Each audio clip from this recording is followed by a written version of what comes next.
عرب country سے مجھے یہ کویسچن آیا تھا. وہ کہتی ہیں ہماری مسجد میں کچھ لوگ قرآن زمین پر رکھ دیتے ہیں. ہم منع کرتے ہیں تو وہ کہتے ہیں کہ کہاں لکھا ہے یہ بتاؤ. پھر وہ ایک مخصوص ملک کی مثال دیتے ہیں. میں چاہتا نہیں ہوں کہ میں اس کو مقدس جگہ کا ذکر کروں، لیکن آپ سمجھ جائیں گے. وہ کہتے ہیں وہاں پر بھی تو دیکھیں نا، وہ پاؤں پہ رکھ کے قرآن پڑھ رہے ہوتے ہیں، تو ہم کریں تو کیا حرج ہے، کیا حکم شرع ہوگا. دیکھیں اچھی طرح یاد رکھیں کہ بعض بے ادبیاں ایسی ہیں کہ ان کا بے ادبی ہونا قرآن یا حدیث سے براہ راست ثابت نہیں ہوگا. تو یہ کہاں لکھا ہے کہ اگر قرآن حدیث سے براہ راست ثابت نہ ہو تو آپ ہر چیز کو ادب میں داخل کر لیں اور جائز ہو جائے گا. اس کا پھر دوسرا معیار یہ ہوتا ہے کہ اگر آپ کے عرف میں کسی چیز کو برا اور بے ادبی سمجھا جاتا ہے تو پھر اس کو آپ نہیں کریں گے.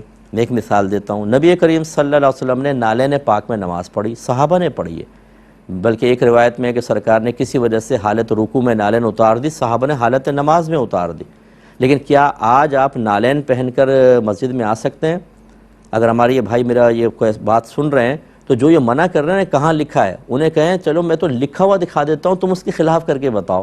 نالین لے کر آؤ مسجد کے اندر اور پہن کے کھڑے ہو کے نماز پڑھو. نہیں، جو یعنی سنت سے ثابت ہے ایک چیز، اگرچہ وہ کسی صحیح مصلحت کی بنا پر تھا کہ زمین بہت ہاٹ تھی اور وہ نیچے چادریں یا دریاں یا قالین پہلے نہیں ہوتے تھے، تو اس لیے نالین پہن کے نماز پڑھتے تھے کیونکہ مسلسل گرمی چڑھتی تھی، تو یہ ایک عذر تھا بڑا معقول.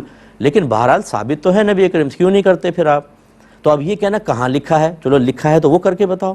تو اس لیے یاد رکھیں. دوسرا ہوتا ہے عرف. اگر آپ کے عرف میں، اب جیسے ہمارے عرف میں مسجد میں جوتی لے کر آنا بہت بڑی بے ادبی سمجھا جاتا ہے. دکھائیے کہاں لکھا ہے کہ مسجد میں جوتی لانا منع ہے، دکھائیے قرآن یہ میں حدیث میں. بلکہ میں نے تو ابھی بتا دیا، خود نبی کریم نالین پہن کے مسجد میں آتے تھے، صحابہ کرام بھی آتے تھے. اب کیا حکم شرع ہوگا؟ اس لیے اس قسم کی بحثیں کرنا کہ یہ دکھاؤ کہاں لکھا ہے، یہ وہ لوگ ہوتے ہیں جو ادب اختیار نہیں کرنا چاہتے اور اس طرح کی باتیں کر کے سامنے والے کو الجھاتے ہیں. یہ بالکل بے ادبی ہے. قرآن اللہ کا کلام ہے، اسے زمین پہ رکھنا، اس کو پیروں پہ رکھ کے پڑھنا بہت بڑی بے ادبی ہے.